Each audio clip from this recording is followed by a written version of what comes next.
I'm back here with my 96 Grand Cherokee. This is a 4-liter with a AX15 swapped into it. And this is using a 231 transfer case. And I happen to have a factory shift linkage from a 94 ZJ for the 231 transfer case and the manual transmission. So people that have been doing the conversion have asked me about how to set up the transfer case linkage. I figure the best thing I can do is show you what the factory did. There are other options out there, but this is what they did and gives you a starting point.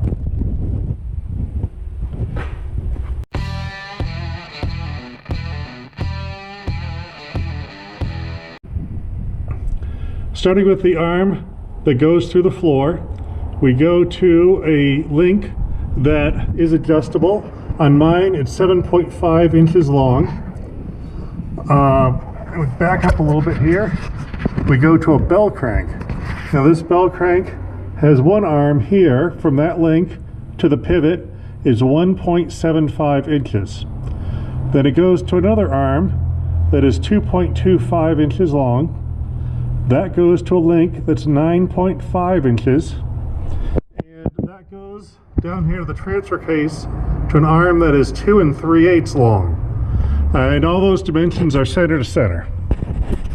Now, the angle of a bell crank, this arm is pretty much straight up and down in the two-wheel drive position. This arm is kicked forward about a 45-degree angle, and that is too high.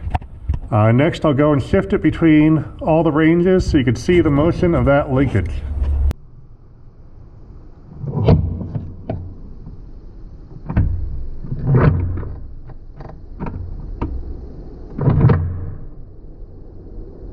Now, the bracket that holds us onto the transmission, there's an angle bracket. There's a pretty good view of it.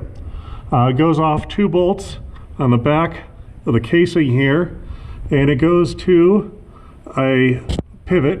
Now that is straight across the factory location that almost all ZJs have. Actually, everyone I've seen has had the bracket there. So go straight across, attach to your transmission, and then use that kind of bell crank. So hopefully that helps out. And there are aftermarket solutions. There is pretty much anything you want to do. On my V8 conversion, I used the Dodge Dakota shift linkage, which is actually mounted to the transmission transfer case combo itself, rather than having anything attached to the body. So there's a lot of ways to do it, but this is the way the factory did it.